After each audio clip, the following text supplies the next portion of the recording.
When an international brand puts their entire evolutionary story in your hands, there's a lot of pressure to that. So the way I designed the film was to communicate this sort of amazing evolution of their vehicles.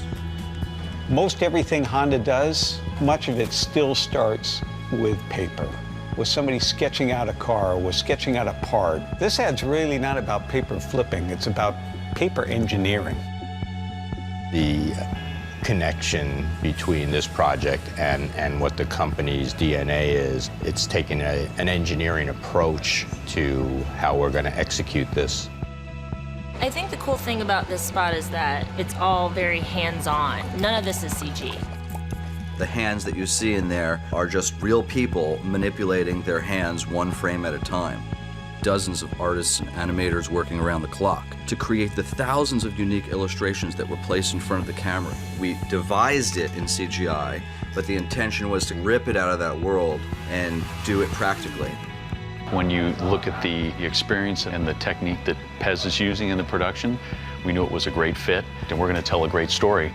The name of the game is really preparation. So much of engineering every sequence in this film was just trying to figure out how we could pull it off, how it would look good, how it wouldn't fail.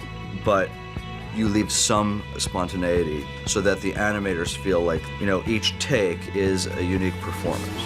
Each vehicle that makes an appearance takes a position on this board. I thought it would be a really cool idea if the history was reflected in the scraps of paper that surround it. It's a thread in this film where the engine goes from one vehicle to the next and it evolves.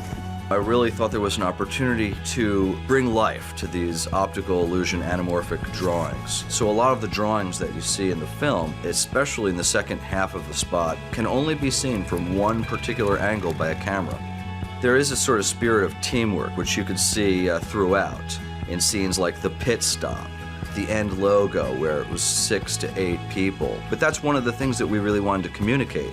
This history of Honda and the vehicles and the robots and all the different things that were created by teams of passionate people working together.